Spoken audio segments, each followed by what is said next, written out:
Good morning, everybody. Good morning. Happy first 100 days. Before we begin, I want to acknowledge that the bipartisan Take It Down Act passed the House last night. This important legislation was championed and guided through Congress by our wonderful First Lady, Melania Trump, including through her direct advocacy on behalf of survivors during her passage efforts. The Take It Down Act criminalizes the publication of non-consensual intimate imagery and requires social media and similar websites to remove such content within 48 hours of notice from a victim. The First Lady thanks all those who voted in favor of this important legislation, and the President looks forward to signing it when it arrives on his desk. Today officially marks 100 days of promises made and promises kept by President Trump. This has truly been the most historic start to a presidency in American history. After building the greatest economy in the world in his first term as president, President Trump is in the process of doing that all over again. The American people trust in President Trump. Since his first day in office, President Trump has focused on defeating the Biden inflation crisis, bringing down the cost of living, and making the United States the best place in the world to do business, invest, create jobs, and innovate. And President Trump's efforts are working. 345,000 jobs have already been added since the start of President Trump's term. Last month's jobs report saw nearly 100,000 more jobs than economists predicted, and it was the fourth highest month for private payroll growth in the past 2 years. 9,000 manufacturing jobs have been added to the economy already. This is a sharp contrast to the 6,000 manufacturing jobs that were lost each month in the final 2 years of the Biden administration. The U.S. employment rate remains at historic lows. And thanks to President Trump, Americans are seeing price relief for the first time in years. The last inflation report showed the first consumer price decline since the COVID pandemic, a decrease in energy prices, and real average hourly wage growth. President Trump is delivering on his promises to lower costs for American families and businesses. Prices across the board for everyday goods have seen declines since this president was inaugurated. From airfare to used motor vehicles to prescription drugs, prices are dropping. In fact, last month's drop in the price of prescription drugs was the largest ever recorded. And after Joe Biden botched the response to the bird flu, President Trump and Secretary Rollins' aggressive plan have brought down wholesale egg prices more than 50% from Inauguration Day. President Trump ended Joe Biden's reckless war on American energy and fossil fuels and has restored American energy dominance. And Secretary Wright, Secretary Doug Burgum are working hard on that effort every single day. Oil and gas prices are now way down because of this bold approach. Gasoline prices down 7%. Energy prices are also down as well. The Department of Interior just announced a new offshore drilling policy that will boost oil production in the Gulf of America by 100,000 barrels per day. On the deregulation front, President Trump is committed to cutting senseless red tape, especially for America's small business owners who are the backbone of our economy. We know cutting regulation leads to lower costs and higher growth. The mass deregulation effort by this administration will help usher in the golden age of America, which is underway. Immediately upon taking office, President Trump blocked all of the unfinalized Biden-era rules, saving Americans more than $100 billion, or $2,100 per family of four over the next decade. And the president also launched a bold multi-agency effort to roll back existing federal regulations that drive up the cost of living on hardworking families. This effort is projected to yield significant cost savings in the coming months, including the EPA's rollback of tailpipe emission rules for light-duty and medium-duty vehicles and the Department of Transportation's latest corporate average fuel economy standards. These two efforts alone yield $755 billion in total savings, or more than $8,800 per family of four over the next decade. In total, the combined savings from all of these actions equal just over $935 billion, or nearly $11,000 in real savings per family of four per the coming decade. The press is not talking nearly enough about the positive impact of President Trump's deregulation campaign. And investments from the biggest companies and countries in the world are pouring in under this president. So far, total investment commitments under the Trump administration have reached more than $5 trillion. including $500 billion from Apple in U.S.-based manufacturing and training, $500 billion from NVIDIA in AI infrastructure, $100 billion from TSMC and U.S.-based chips manufacturing, and the $500 billion private investment by OpenAI, Oracle, and SoftBank in AI infrastructure as well. All of these investment commitments are estimated to generate at least 451,000 new high-paying jobs for American workers and families. At this point, President Trump has secured more investments in the United States of America in 100 days than Joe Biden did in 4 years. President Trump is America's businessman in chief, and that's why these trillions of dollars in investments are flooding to our country. The business community is bullish on America because President Trump is back in charge. Tomorrow, the president will host CEOs and leaders from several companies that have made these investments to tout their historic commitments to our country and encourage others to follow suit. Under President Trump, there has never been a better time to invest in America. And the president finally said enough is enough and refused to allow America and our workers to be ripped off any longer on trade. President Trump implemented powerful tariffs to end the era of economic surrender and to rebalance America's trading agreements. More than 100 countries have already come to the table looking to offer more favorable terms for America and our people. There has never been a president who has created his own leverage like this president, and we are just getting started. Republicans in Congress are getting very close to passing President Trump's one big, beautiful bill, which will include the largest tax cuts in American history, strong border security measures, major military advancements, dramatic deregulation, and common sense spending reforms. As President Trump has said before, the best is yet to come. For more on President Trump's economic successes so far and the plans ahead, I want to pass it off to our incredible Treasury Secretary, Scott Bessent, who is here today, and we will open it up to questions. In our new media seat, we have Brendan Peterson, the financial services reporter for Punchbowl News. Punchbowl News covers power, people, and politics based in Washington, D.C., laser focused on Capitol Hill, the politics of legislating, founded in 2021, and it is the first newsletter that Capitol Hill and the White House reads every morning in the middle of the day and throughout the evening. Thanks for being here with us, and we'll start with you today. Thanks so much for being here. I have a question for Secretary Bessent.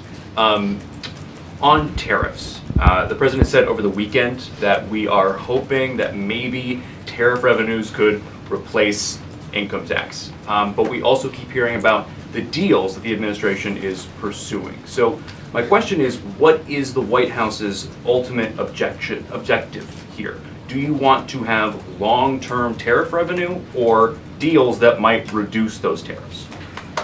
I think it's a combination of both. So we're going to take in long-term tariff revenue. We put a process in place. We have 18 important trading relationships. We will be speaking to all of those partners, or at least 17 of them, over the next few weeks. Many of them have already come to Washington. What President Trump is referring to is the ability for tariff revenue to give income tax relief. And I think there's a very good chance that we will see this in the upcoming tax bill. The president campaigned on no tax on tips, no tax on Social Security, no tax on overtime, and the restoring interest deductibility for autos, for American-made autos. So tariff income could be used for tax relief on all of those immediately. So you think that there is a role for significant tariff revenue in U.S. fiscal policy? I think that it is something that got put away a long time ago, and I think that tariffs will bring back American manufacturing and generate substantial revenues. On manufacturing, we've seen some pretty grisly surveys this month from the Philly Fed, which saw the biggest drop since May of 2020, and the Dallas Fed, similar plunging outlook, poor shipping orders. What are American manufacturers not understanding about your push for onshoring in the U.S.? Well, I think I was in the investment business 35 years, and I learned to ignore the survey data and look at the actual data, and the actual data has been quite good. The job data is good. Americans keep spending, and as Karoline said, we have these incredible commitments to bring manufacturing back on shore with record investment by domestic corporations and foreigners who want to come into the U.S. Thank you so much, Karoline. Thank you, Mr. Secretary. The Chinese continue to say that the U.S. and China are not engaged in any consultation or negotiation on tariffs. You recently said you've talked to your counterpart, but more about, quote, traditional things like financial stability. So can you clarify, is the administration talking to Beijing specifically about tariffs or not? Well, we're not going to talk about who's talking to whom, but I think that, over time we will see that the Chinese tariffs are unsustainable for China. I've seen some very large numbers over the past few days to show if these numbers stay on, Chinese could lose 10 million jobs very quickly, and even if there is a drop in the tariffs, that they could lose 5 million jobs. So remember that we are the deficit country. They sell almost 5 times more goods to us than we sell to them. So the onus will be on them to take off these tariffs. They're unsustainable for them. And they are saying you guys are not talking about it. So is that true? Look, they have a different form of government. They're playing to a different audience. So I'm not going to get into the nitty-gritty again of who's talking to whom. But as I said, I believe for the Chinese, these tariffs are unsustainable. And very quickly, 2 days ago, you said you didn't know if President Trump had spoken to Xi Jinping. Do you know now? Again, I would say Karoline and I have a lot of jobs around the White House. Running the switchboard isn't one of them. Go ahead. Secretary Bessent, thank you so much for being here this morning. You've talked about the importance of giving investors certainty when it comes to the market, yet the Trump administration is continuing to negotiate several complex trade deals in a very sort of compressed time frame. When do you expect you'll be able to give the market some certainty around those deals? Do you have a deadline? Is it the 90-day pause? What are we looking at here? Good question. And I think one thing that has been a little disconcerting for the markets is, President Trump creates what I would call strategic uncertainty in the negotiations. So he is more concerned about getting the best possible trade deals for the American people. We had 4 years of bad deals for decades of unfair trading, and we are going to unwind those and make them fair. What we are doing is we've created a process. I think the aperture of uncertainty will be narrowing, and as we start moving forward announcing deals, then there will be certainty. But certainty is not necessarily a good thing in negotiating. Mr. Secretary, last night there were reports on the administration sort of walking back a little bit on the auto tariffs. Can you sort of just elaborate on that decision there and what we can expect going forward, and why sort of the shift in those auto tariffs? Well, President Trump has had meetings with both domestic and foreign auto producers, and he's committed to bringing back auto production to the U.S. So we want to give the automakers a path to do that quickly, efficiently, and create as many jobs as possible. Jasmine. Thank you so much, Caroline. Thank you, Secretary. Back on China, does the administration anticipate supply chain shocks or supply shocks coming now that cargo shipments from China are significantly down? And if so, are there plans in the process of how to address that? I wouldn't think that we would have supply chain shocks, and I think retailers have managed their inventory in front of this. I speak to dozens of companies, sometimes daily, but definitely weekly, and they know that President Trump is committed to fair trade and have planned accordingly.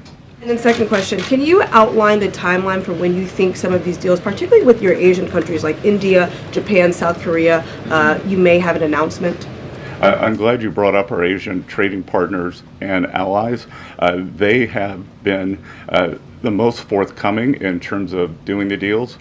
As I mentioned, Vice President Vance was in India last week. I think that he and Modi made some very good progress, so I could see some announcements on India. I could see the contours of a deal with the Republic of Korea coming together, and then we've had substantial talks with the Japanese. Andrea. Secretary Bessent, just continuing on the path of the sort of like progress. You said yesterday, I think, that it was could happen as early as this week or possibly next week. Can you give us a bit of a timetable? And then I wanted to ask about South Korea specifically. They've said that they probably won't be able to make a comprehensive deal until early July because of their elections. Japan also has elections. And to what extent are domestic factors complicating your efforts? Canada just had an election.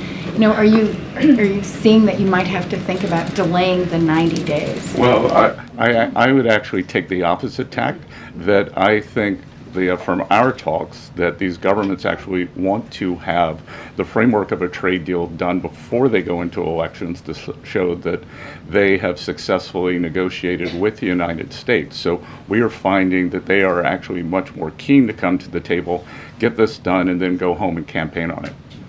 Sean? I'm sorry, did you have a comment on whether something could happen this week or next week? For a deal. So, you know, you said yesterday. I think that we are very close on India.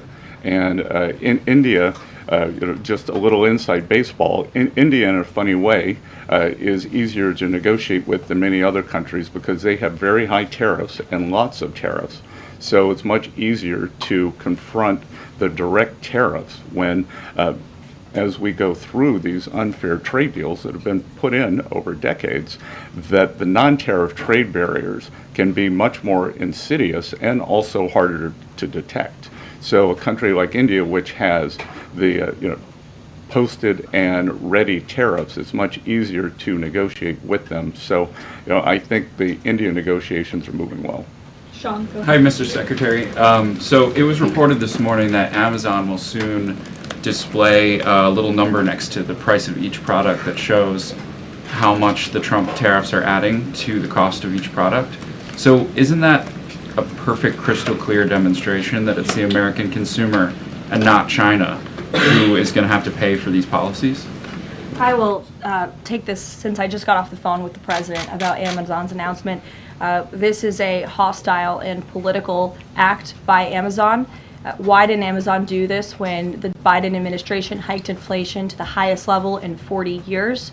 And I would also add that it's not a surprise because, as Reuters recently wrote, Amazon has partnered with a Chinese propaganda arm. So this is another reason why Americans should buy American. It's another reason why we are onshoring critical supply chains here at home to shore up our own critical supply chain and boost our own manufacturing here. Is Jeff Bezos still a Trump supporter? Look, I will not speak to the president's relationships with Jeff Bezos, but I will tell you that this is certainly a hostile and political action by Amazon. And Secretary, if you have anything to add. Yeah, I would also add that the bringing down the terrible Biden inflation has been a priority for the first 100 days of the Trump administration, and President Trump has done a great job of leading that since January 20th. Interest rates, mortgage rates are down, gasoline and energy prices are down. We're expecting the further decreases, and as Karoline said, the big tax on consumers that goes unnoticed is deregulation or regulation, and we are deregulating and bringing that down. So, from a household income point of view, we would expect real purchasing increases. We've seen them over the first 100 days, and we would expect that to accelerate.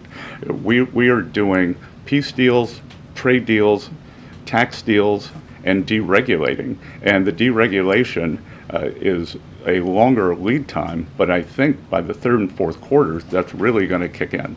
Kelly, go ahead. Thank you, Karoline. A question for you and Secretary Bessent. We talk a lot about volatility and uncertainty in the marketplace, and the president has stated all along that he's more concerned about mainstream America, the American worker.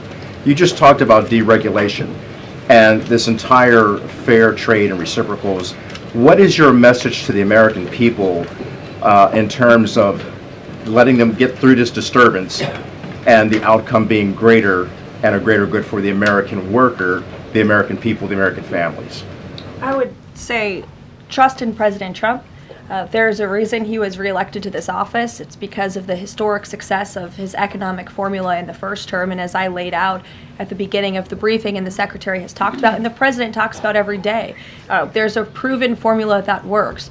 Massive deregulation, energy independence, and tax cuts, which are coming. And the Secretary is working very hard on that with our counterparts on Capitol Hill. If you want to talk about that, that's a huge deal to put more money back into the pockets of hardworking Americans. As for the fair trade deals the President is trying to negotiate, he's not just righting the wrong of the mess that he inherited from the past 4 years of the Biden administration. This is a mess that has been created for the past 4 decades that has sold out the middle class, that has moved jobs overseas. You think about our heartland, middle America, what towns used to look like, what they look like today. President Trump wants to restore the golden age, and it's a process to do that. And that process is underway, but he's put together a fantastic trade team. Secretary Bessent, Secretary Lutnick, Jamieson, Greer, all working incredibly hard on this effort 24/7. But tax cuts are coming, and that's key. And Mr. Secretary, why don't you talk a little bit about that? Yep. So it's really a three-legged stool in the economic policy. It's trade, it's tax, and it's deregulation. So we are in the midst of addressing, as Karoline said, these long-term trade imbalances.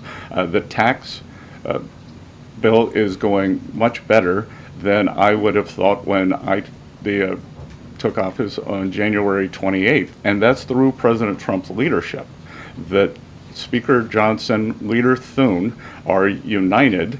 Speaker Johnson, we had a very good meeting yesterday with somebody called the Big Six, NEC Director Kevin Hassett, myself, Speaker Johnson, Leader Thune, Committee Chairman Jason Smith, and Senator Crapo. And the tax bill is moving forward. It is going to give permanence to the 2017 Tax Cuts and Job Act, which will, back to the question on certainty, it will give American business certainty, it will give American people certainty, and then President Trump is also adding the things for working Americans that is talked about earlier: no tax on tips, no tax on overtime, no tax on Social Security, making auto payments deductible. So that will substantially address the affordability crisis. And the other thing that I would note, and back to data, is that the Vanguard, one of the largest money management firms in America, said that over the past 100 days, 97% of Americans haven't done a trade. And in fact, individual investors have held tight while institutional investors have panicked. So individual investors trust, investors trust President Trump. Megan, in the back. Thank you both. Can you detail for us exactly what we should expect as far as relief on the auto tariffs front? And then further, Mr. Secretary, should we expect other industries to also get relief the way we've now seen for auto and tech as well? I'm not going to go into the details of the auto tariff relief, but I can tell you that it will go substantially toward reshoring American auto manufacturing. And again, the goal here is to bring back the high quality industrial jobs to the U.S. President Trump is interested in the jobs of the future, not the jobs of the past. We don't need to necessarily have a booming textile industry like where I grew up again, but we do want to have precision manufacturing and bring that back. And another important, very important function of this that does not get talked about enough is national security. President Trump, his overriding the concern and belief is that economic security is national security is economic security. And we saw during COVID that our supply chains got cut off. And we need to bring back a lot of those supply chains, whether it's in semiconductors, medicines, the steel, and we have to onshore those. So it's a combination of making trade free and fair and remedying this gaping national security hole that he was left with. I would just add, Megan, the President will sign the executive order on auto tariffs later today, and we will release it as we always do. Go ahead. Secretary, can you update on the negotiation with the European Union, and is it hard to negotiate with the European Union? Pardon? Do you have any updates on the negotiation with the European Union? I'm more involved in the Asian negotiations. My observation would be, goes all the way back to Henry Kissinger's statement, when I call Europe, who do I call? So we're negotiating with a lot of different interests. Some of the European countries have put on an unfair digital service tax on our big internet provider. France and Italy, other countries, Germany and Poland, don't have that. So we want to see that unfair tax of one of America's great industries removed. So it's going to be a give and take. So they have some internal matters to decide before they can engage in an external negotiation. Edward. Yeah, thanks, Karoline. Mr. Secretary, so contacts I have in the business community say that they're basically frozen for long-term investment because of the uncertainty around tariffs. How long do you think President Trump has to make a deal before there's damage to the economy? Look, I think that what we're seeing is that business leaders, they've gone into a pause, and I think we're going to give them great certainty on this tax bill. And I think over the next couple of weeks, as I said, we have 18 important trading relationships. We'll put China to the side. 17 are in motion. And then, as I said yesterday, I think there's a very good chance we're going to get this tax bill done. And the tax bill is going to be very powerful for domestic U.S. investment. So what we are going to do, one of the most powerful parts of President Trump's 2017 tax bill was full expensing of equipment. We are going to make that, as President Trump said in his speech to Congress, that will be retroactive to January 20th. The other thing that we are looking to add is full expensing for factories. So bring your factory back. You can fully expense the equipment and the building.